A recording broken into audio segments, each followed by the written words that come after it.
दोस्तों, middle east में हालात तेजी से बदल रहे हैं और अब मामला सिर्फ युद्ध का नहीं बल्कि युद्ध कैसे खत्म होगा इस पे भी बड़ा खेल चल रहा है।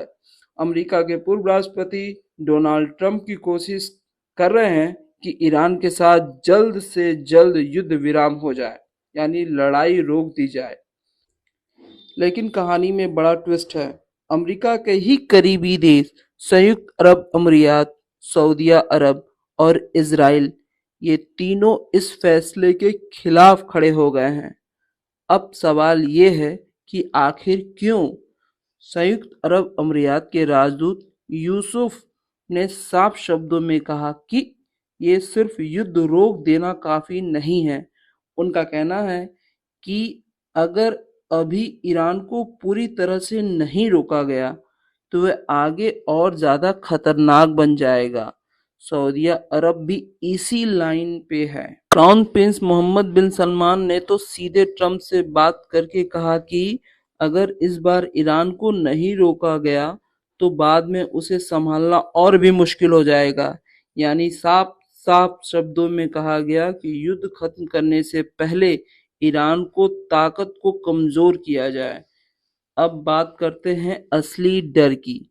खाड़ी देशों को सबसे ज्यादा खतरा है ईरान की मिसाइल और ड्रोन ताकत से। उनका मानना है कि अगर ये ताकत ऐसे ही बनी रही तो आने वाले समय में पूरे क्षेत्र की सुरक्षा में खतरा पड़ सकता है। यही वजह है कि ये देश चाहते हैं कि पहले ईरान की मिसाइलों को खत्म किया जाए, उसका ड्रोन प्रोग्राम को कमजोर किया जाए और उसका असर कम किया जाए। उसके बाद ही युद्ध खत्म किया जाए।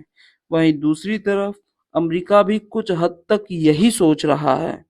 अमेरिकी रक्षा मंत्री ने साफ कहा है कि उसका लक्ष्य है ईरान की मिसाइलों को नष्ट करना, उनके हथियार बनाने की क्षमता को खत्म करना, उनकी सैन्य ताकत को कमजोर करना।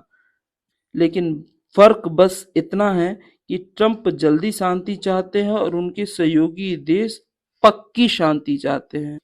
अब आप समझिए असली लड़ाई क्या है। एक तरफ है अभी युद्ध रोक दो और दूसरी तरफ है पहले खतरा को कम करो फिर शांति लाओ।